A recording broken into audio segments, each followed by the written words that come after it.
Hey everybody, Tim Lewis with TimLewisSports.com here with another fantasy football video blog. We're talking fantasy football week 10 already. The Packers, Saints, Raiders, and Chargers all have a bye this week, so keep that in mind when you're setting your starting lineup. And now this is really important. Thursday night games start this week. Baltimore plays Atlanta. That means your lineups need to be set much earlier than you're used to. They need to be set by Thursday. Keep that in mind. Aren't too many wild and crazy injuries to report at quarterback. Donovan McNabb, Vince Young, and Matt Hasselbeck all listed as questionable. I expect all three to play, but I don't know if they'll have much fantasy football value this week. Young might, because there is a new tool in his toolbox. That guy, of course, Randy Moss. And they are playing Miami, who allows 214 passing yards per game. Now, I don't know if you can really call him a sleeper because he's played really well lately, but my sleeper pick this week is Jacksonville's David Garrard. He faces Houston, the weakest pass defense in the NFL, and he also gets them in Jacksonville. On the flip side of that, Matt Schaub looks to get back on track against the Jaguars. Jacksonville allows almost 270 yards passing per game. They've also given up 17 passing touchdowns this year. That ranks third worst in the NFL. Only Buffalo, Dallas, and Houston have allowed just as many or as more touchdowns as the Jaguars. Michael Vick has a solid matchup against Washington.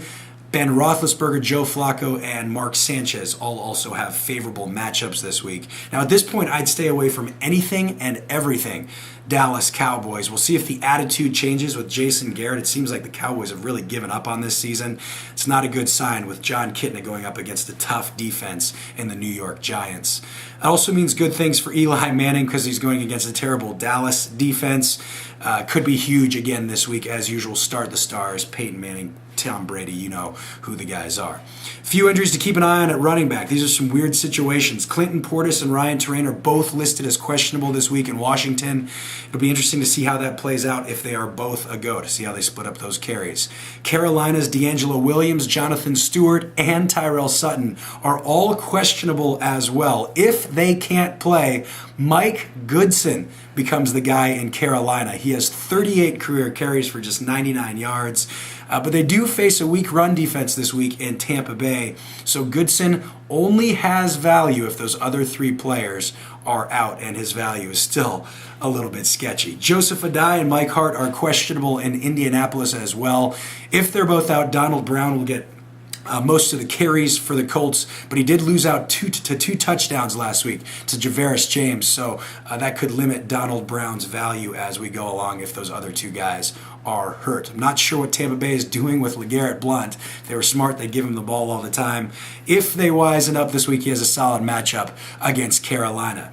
The Jamal Charles and Thomas Jones duo has a favorable matchup this week on paper. Again, the Giants face Dallas, so Ahmad Bradshaw, a solid start. Javid Best could also bounce back to some early season form as he takes on Buffalo. On the other side of that, Fred Jackson could also play really well against the Detroit defense. Aren't many injuries to worry about at wide receiver. Roddy White is listed as questionable, but I expect him to play as always. Start him. I don't care who Atlanta is playing. Roscoe Parrish is done for the season in Buffalo. That means more action for Steve Johnson and Lee Evans. I didn't like Johnson from the start of the season. Even as the weeks went along, I just never had much faith in him, but I have to drop my dislike for Steve Johnson because the dude has been awesome.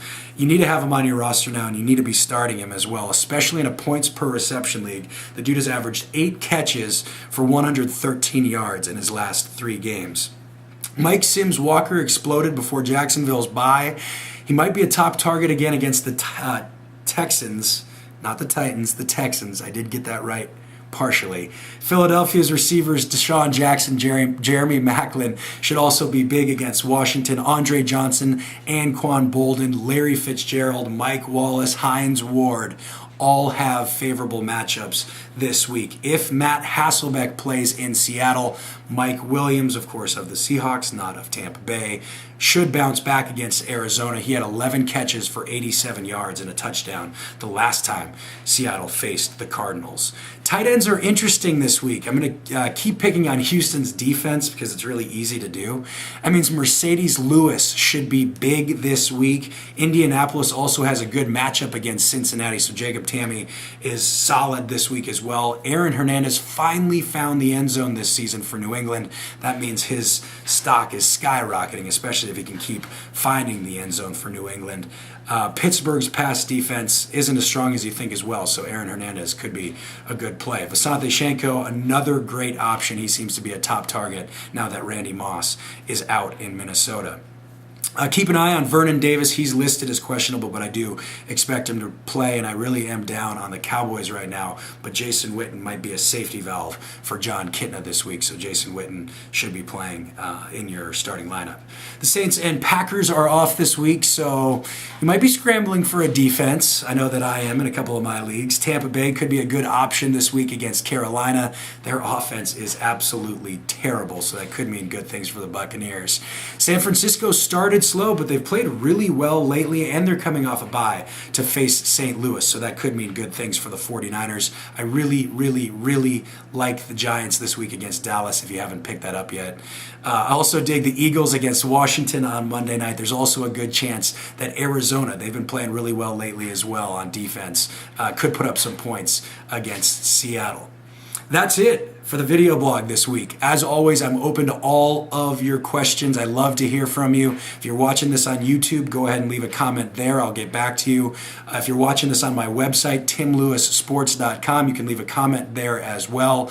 Several other ways to get in touch with me. You can get in touch with me on Twitter at Lewis Sports, Lewis Sports. You can also connect with me on Facebook. It's facebook.com/Tim Lewis Sports.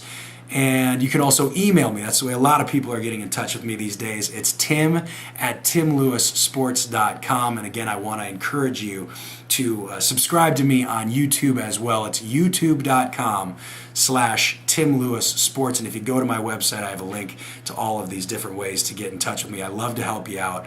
More than willing to help you out as always. Look forward to hearing from you. If I don't hear from you, have a great week and good luck in week 10. Again, remember, your lineups need to be set by Thursday. Have a good one.